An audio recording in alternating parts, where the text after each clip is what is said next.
ناظرین گرامی، شب برات کی رات امام علی علیہ السلام عشاء کی نماز کے بعد گھر کی طرف جا رہے تھے۔ دیکھا ایک شخص رستے پہ رضائی اوڑھ کے سو رہا تھا۔ بس یہ دیکھنا تھا تو امام علی علیہ السلام قریب گئے اور فرمانے لگے، اے شخص، آج رات کون سی ہے؟ وہ کہنے لگا، یا علی، آج 15 شعبان ہے۔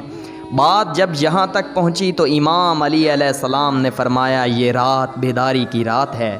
میں نے اللہ کے رسول سے سنا کہ اس رات اللہ آسمانوں کے فرشتوں کو حکم دیتا ہے کہ جاؤ، زمین کی طرف جاؤ، اور وہ فرشتے حضرت میکائیل اور حضرت عزرائیل کے پیچھے ہوتے ہیں۔ حضرت میکائیل اور حضرت عزرائیل ہر گھر میں آتے ہیں، کیونکہ اللہ کا حکم ہوتا ہے کہ اس رات اگر کوئی میرا بندہ اپنے گناہوں کے لیے پچھتائے اور مجھ سے آنے والے وقت میں اپنے اچھے اعمال کا وعدہ کرے تو میکائیل اس کی تقدیر میں ترامیم کر کے آنے والے سال میں زیادہ سے زیادہ رزق اور فراوانی لکھنا۔ اور اللہ کا عزرائیل کے لیے حکم ہوتا ہے کہ اے عزرائیل، ہر گھر میں جا کر دیکھ، آنے والے سال میں جس جس گھر میں جو مرنے والا ہے اسے بتا کہ بیدار ہو کے اپنے اللہ کی عبادت کر، کیونکہ باقی اس کی زندگی میں اتنی سانسیں اور اتنی دھڑکنیں موجود ہیں۔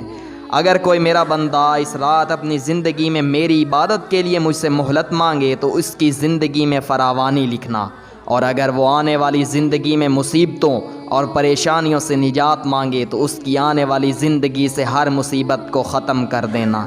اے شخص، اس رات تمہارے پروردگار کا حکم ہوتا ہے کہ اے فرشتوں، جاؤ، ہر گھر میں نگاہ ڈالو، آج کی رات کسی بھی انسان کی کوئی بھی دعا رد نہ ہونے پائے۔